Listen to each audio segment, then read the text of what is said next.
রাগ করলি বল বিসমিল্লাহ, বল সুবহানাল্লাহ, মাআদাল্লাহ। আল্লাহ তাআলা আমাদেরকে এই সমস্ত কথা থেকে বিরত রাখুক। আমরা দেখছি সমাজের মধ্যে এই বিষয়টি ভাইরাল হওয়ার পরে আমাদেরকে কেন এই সমস্ত বিষয় দিয়ে ডোল বানাতে হবে? যে বল বিসমিল্লাহ, বল সুবহানাল্লাহ, রাগ করলি, কেন আমাদেরকে এই সমস্ত বিষয় দিয়ে আমাদেরকে ড্রোল বানাতে হবে? আল্লাহ রাসূল সাল্লাল্লাহু আলাইহি ওয়াসাল্লাম বলেন, যে ব্যক্তি এই সমস্ত গণকের কথা বিশ্বাস করলো, এমনকি সে ব্যক্তিটা গণকের কাছে আগমন করলো, আসলো, আল্লাহ রাসূল সাল্লাল্লাহু আলাইহি সাল্লাম বলেন, মান জাআ কাহিনান আও আররাফান ফাকাদ সাদ্দাকা বিমা ইয়াকুলু ফাকাদ কাফারা বিমা উনজিলা আলা মুহাম্মদ সাল্লাল্লাহু আলাইহি ওয়াসাল্লাম। যে ব্যক্তিটা এই গণকের কাছে আসলো এবং তাকে হাত দেখালো, এবং যে সে ব্যক্তিটা যে তাকে তাবিজ দিল, এই তাবিজটা সে বিশ্বাস করলো, এমনকি ওই ব্যক্তিটার কাছ থেকে সে গাছের শিকড় গ্রহণ করলো, ওই ব্যক্তিটার ঈমানটা নষ্ট হয়ে গেল। আল্লাহ রাসূল সাল্লাল্লাহু আলাইহি ওয়াসাল্লাম বলেন, ফাকাদ কাফারা উনজিলা আলা মুহাম্মদ সাল্লাল্লাহু আলাইহি ওয়াসাল্লাম। ওই ব্যক্তিটা আল্লাহ তাআলার কাছে এতটাই ঘৃণিত হবে যে তার ঈমানটা নষ্ট হয়ে যাবে। যার ঈমানটা নষ্ট হয়ে যাবে, তার ইবাদতটা নষ্ট হয়ে যাবে। যার ইবাদতটা নষ্ট হয়ে যাবে, তার ঈমানটা নষ্ট হয়ে যাবে। তো প্রিয় উপস্থিতি, এই সমস্ত বিষয় আমাদের সমাজের মধ্যে দেখি, আজকে আমাদের দেশের মধ্যে এই বিষয়টা অত প্রচলন ছিল না, কিন্তু আমরা কিছুদিন যাবত দেখতে পাচ্ছি যে এটা ইন্টারনেটে আসার কারণে এটা ভালো ভালো মানুষদের হৃদয়ে নাড়া দিচ্ছে এই কথা, এই বিষয়গুলো।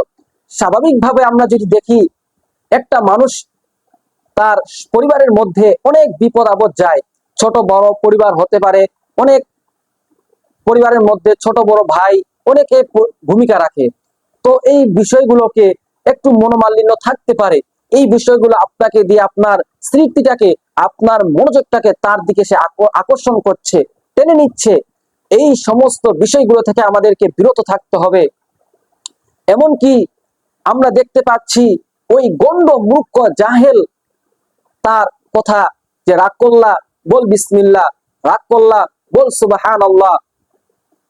আল্লাহ না করুক কেউ যদি বলে যে এই বিসমিল্লাহ আমাকে ভালো লাগছে না, কেউ বলল এই সুবহানাল্লাহ আমাকে ভালো লাগছে না, আল্লাহ না করুক সে তৎক্ষণাৎ ওই ব্যক্তিটি কাফের হয়ে যাবে। প্রিয় উপস্থিতি, ওই গণ্য মূর্খ জাহেল ব্যক্তিটা আমাদেরকে যে ইমানত্বের দাবি শিখাচ্ছে, ইমান হরণের বিষয়গুলো আমাদের সামনে তুলে ধরছে, এই ব্যক্তিদের থেকে আমাদেরকে দূরে থাকতে হবে। এমনকি তার এই কথাগুলো আমাদেরকে বিশ্বাস করা যাবে না। যদি আমরা কেউ তার এই কথাগুলোকে বিশ্বাস করে থাকি, তাহলে আমাদের ঈমানটা নষ্ট হয়ে যাবে। আর আমাদের ঈমানটা যদি নষ্ট হয়ে যায়, তাহলে আমাদের ইবাদত গুলো নষ্ট হয়ে যাবে। রাগ করলি বল বিসমিল্লাহ, বল সুবহানাল্লাহ, মাআদাল্লাহ। আল্লাহ তাআলা আমাদেরকে এই সমস্ত কথা থেকে বিরত রাখুক। আমরা দেখছি সমাজের মধ্যে এই বিষয়টি ভাইরাল হওয়ার পরে আমাদেরকে কেন এই সমস্ত বিষয় দিয়ে ডোল বানাতে হবে? যে বল বিসমিল্লাহ, বল সুবহানাল্লাহ, রাগ করলি, কেন আমাদেরকে এই সমস্ত বিষয় দিয়ে আমাদেরকে ড্রোল বানাতে হবে? আল্লাহ রাসূল সাল্লাল্লাহু আলাইহি ওয়াসাল্লাম বলেন, যে ব্যক্তি এই সমস্ত গণকের কথা বিশ্বাস করলো, এমনকি সে ব্যক্তিটা গণকের কাছে আগমন করলো, আসলো, আল্লাহ রাসূল সাল্লাল্লাহু আলাইহি সাল্লাম বলেন, মান জাআ কাহিনান আও আররাফান ফাকাদ সাদ্দাকা বিমা ইয়াকুলু ফাকাদ কাফারা বিমা উনজিলা আলা মুহাম্মদ সাল্লাল্লাহু আলাইহি ওয়াসাল্লাম। যে ব্যক্তিটা এই গণকের কাছে আসলো এবং তাকে হাত দেখালো, এবং যে সে ব্যক্তিটা যে তাকে তাবিজ দিল, এই তাবিজটা সে বিশ্বাস করলো, এমনকি ওই ব্যক্তিটার কাছ থেকে সে গাছের শিকড় গ্রহণ করলো, ওই ব্যক্তিটার ঈমানটা নষ্ট হয়ে গেল। আল্লাহ রাসূল সাল্লাল্লাহু আলাইহি ওয়াসাল্লাম বলেন, ফাকাদ কাফারা উনজিলা আলা মুহাম্মদ সাল্লাল্লাহু আলাইহি ওয়াসাল্লাম। ওই ব্যক্তিটা আল্লাহ তাআলার কাছে এতটাই ঘৃণিত হবে যে তার ঈমানটা নষ্ট হয়ে যাবে। যার ঈমানটা নষ্ট হয়ে যাবে, তার ইবাদতটা নষ্ট হয়ে যাবে। যার ইবাদতটা নষ্ট হয়ে যাবে, তার ঈমানটা নষ্ট হয়ে যাবে। তো প্রিয় উপস্থিতি, এই সমস্ত বিষয় আমাদের সমাজের মধ্যে দেখি, আজকে আমাদের দেশের মধ্যে এই বিষয়টা অত প্রচলন ছিল না, কিন্তু আমরা কিছুদিন যাবত দেখতে পাচ্ছি যে এটা ইন্টারনেটে আসার কারণে এটা ভালো ভালো মানুষদের হৃদয়ে নাড়া দিচ্ছে এই কথা, এই বিষয়গুলো। স্বাভাবিকভাবে আমরা যদি দেখি, একটা মানুষ তার পরিবারের মধ্যে অনেক বিপদ আপদ যায়, ছোট বড় পরিবার হতে পারে, অনেক পরিবারের মধ্যে ছোট বড় ভাই অনেকে ভূমিকা রাখে। তো এই বিষয়গুলোকে একটু মনোমালিন্য থাকতে পারে, এই বিষয়গুলো আপনাকে দিয়ে আপনার স্মৃতিটাকে, আপনার মনোযোগটাকে তার দিকে সে আকর্ষণ করছে, টেনে নিচ্ছে। এই সমস্ত বিষয়গুলো থেকে আমাদেরকে বিরত থাকতে হবে। এমনকি আমরা দেখতে পাচ্ছি ওই গন্ড মূর্খ জাহেল তার কথা, যে রাগ করলা বল বিসমিল্লাহ, রাগ করলা বল সুবহানাল্লাহ।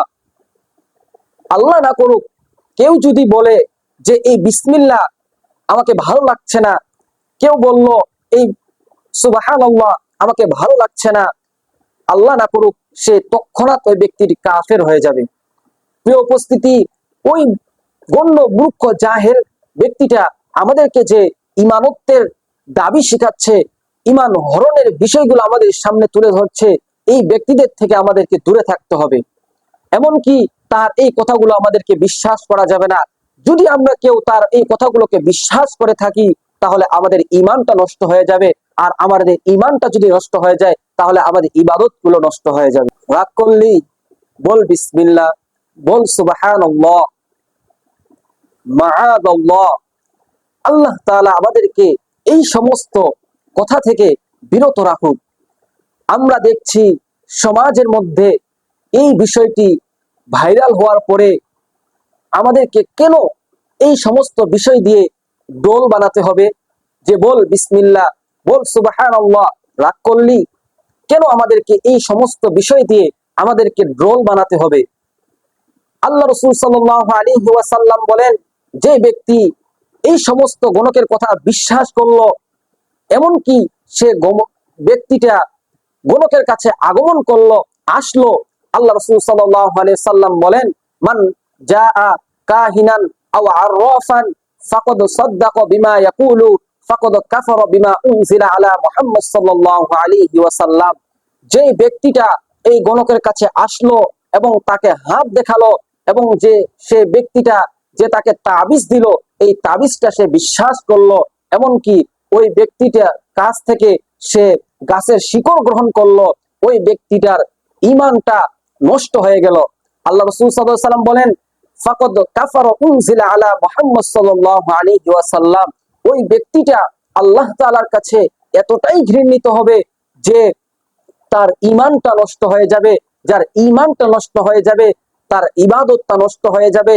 যার ইবাদতটা নষ্ট হয়ে যাবে, তার ঈমানটা নষ্ট হয়ে যাবে। তো প্রিয় উপস্থিতি, এই সমস্ত বিষয় আমাদের সমাজের মধ্যে দেখি, আজকে আমাদের দেশের মধ্যে এই বিষয়টা অত প্রচলন ছিল না, কিন্তু আমরা কিছুদিন যাবত দেখতে পাচ্ছি যে এটা ইন্টারনেটে আসার কারণে এটা ভালো ভালো মানুষদের হৃদয়ে নাড়া দিচ্ছে এই কথা, এই বিষয়গুলো। স্বাভাবিকভাবে আমরা যদি দেখি, একটা মানুষ তার পরিবারের মধ্যে অনেক বিপদ আপদ যায়, ছোট বড় পরিবার হতে পারে, অনেক পরিবারের মধ্যে ছোট বড় ভাই অনেকে ভূমিকা রাখে। তো এই বিষয়গুলোকে একটু মনোমালিন্য থাকতে পারে, এই বিষয়গুলো আপনাকে দিয়ে আপনার স্মৃতিটাকে, আপনার মনোযোগটাকে তার দিকে সে আকর্ষণ করছে, টেনে নিচ্ছে। এই সমস্ত বিষয়গুলো থেকে আমাদেরকে বিরত থাকতে হবে। এমনকি আমরা দেখতে পাচ্ছি ওই গন্ড মূর্খ জাহেল তার কথা, যে রাগ করলা বল বিসমিল্লাহ, রাগ করলা বল সুবহানাল্লাহ। আল্লাহ না করুক কেউ যদি বলে যে এই বিসমিল্লাহ আমাকে ভালো লাগছে না, কেউ বলল এই সুবহানাল্লাহ আমাকে ভালো লাগছে না, আল্লাহ না করুক সে তৎক্ষণাৎ ওই ব্যক্তিটি কাফের হয়ে যাবে। প্রিয় উপস্থিতি, ওই গণ্য মূর্খ জাহেল ব্যক্তিটা আমাদেরকে যে ইমানত্বের দাবি শিখাচ্ছে, ইমান হরণের বিষয়গুলো আমাদের সামনে তুলে ধরছে, এই ব্যক্তিদের থেকে আমাদেরকে দূরে থাকতে হবে। এমনকি তার এই কথাগুলো আমাদেরকে বিশ্বাস করা যাবে না। যদি আমরা কেউ তার এই কথাগুলোকে বিশ্বাস করে থাকি, তাহলে আমাদের ইমানটা নষ্ট হয়ে যাবে। আর আমাদের ইমানটা যদি নষ্ট হয়ে যায় তাহলে আমাদের ইবাদত গুলো নষ্ট হয়ে যাবে।